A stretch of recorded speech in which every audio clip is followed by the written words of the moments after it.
Hello and welcome to We the People. In many ways, this is an existential question. Should the right to life include the right to die? At least the right to die with dignity. It's a debate that divides public opinion and the medical community sharply down the middle. Many public health activists say that to permit euthanasia of any kind is just another excuse for a state that cannot deliver a public health system that works.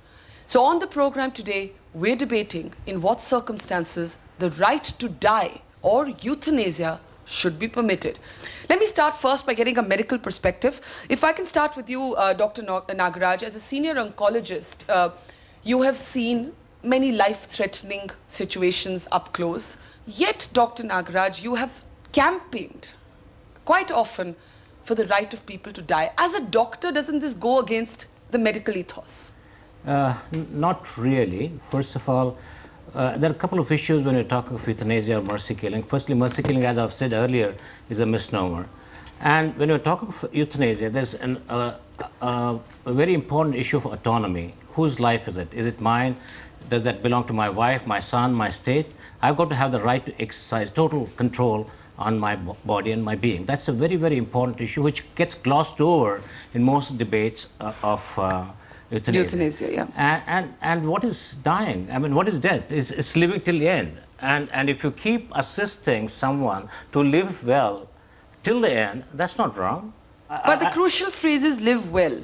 Now, living well can have many different definitions. There may, in fact, tomorrow be somebody who lives in abject poverty who says, I don't live well, so let me kill myself. It's not as complicated as people think. Living well is very simple. I got to be aware of who I am, cognizant, conscious, aware, ambulatory, continent. I mean, these are simple definitions of living well. I'm not talking of having a Lexus car. I'm talking of, all these basic faculties being intact. And when everything fails. Another big issue is people think that medical science technology is super. They watch all these robot films and think that medical technology can do just about everything. They think it'll always be a miracle. It cannot. We have the limits. So if we understand that science and technology as of today cannot deliver, and we can have a life of ennui and loss of dignity, pain, which is unbearable. I think a doctor with his expertise should assist. Let me get Dr. Nitesh Rohtgi, also a senior oncologist. And it's interesting what Dr. Nagaraj says, because he's saying also science and technology has to acknowledge its own limits.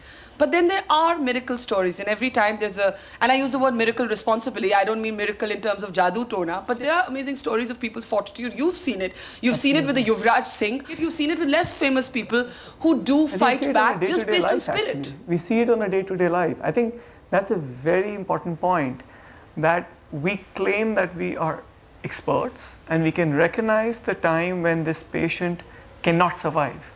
But are we really advanced enough to know all the reversible causes from irreversible? I'll give you a very quick example. A patient who actually is in ICU at Max Hospital where I work at the moment. We had lost all hope that he was unwell. He's a cancer patient. He's got multitude of other problems.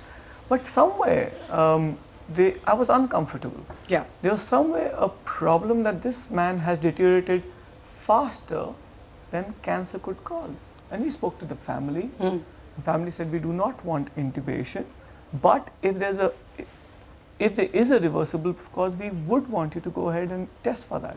And what happened then? We did a lumbar puncture. He most likely had viral meningitis, and I got a call while coming to show that he has. So the diagnosis was something speaking to me. Yes. Different from what it turned out to be? Yes, he has a cancer. The cancer is active. It is progressing, but he may still have 4 to 6 months to live. 4 to 6 months, and I guess for somebody that's like an eternity who thought he was going to die tomorrow. So two very interesting things have been flagged here. One, and actually both point to the same thing, that doctors are not gods. They can make mistakes, and where it seems irreversible, there can be something that takes place that is reversible. I'll come back to the doctors, but Soli Surabji, legally, if doctors aren't gods nor are judges, now it's left to the judges of this country to adjudicate on matters of life and death.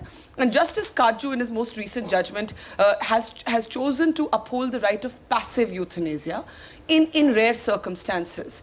And Soli, you've been associated with an earlier case where the Supreme Court said that the right to die is not part of the right to life, which was the Gankor case. So, Soli Surabji, what do you see as the legal and moral dilemmas here? Let's be clear, it's not a legal issue. It's not a This legal issue. involves social, religious and legal issues in this. One very important question, who has to decide, someone said. That's where it comes in, the autonomy of the patient. To live a life with dignity and with privacy. Of course, the basic condition is that the suffering must be unbearable.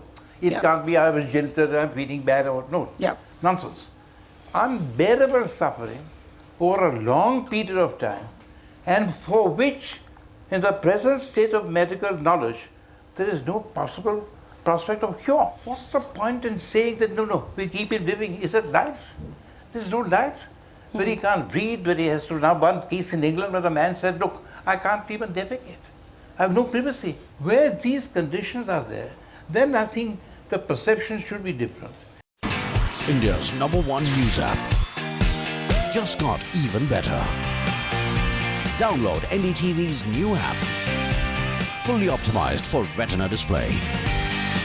Full screen view. Faster response time. And Sudoku. NDTV's new iPad app. Download now.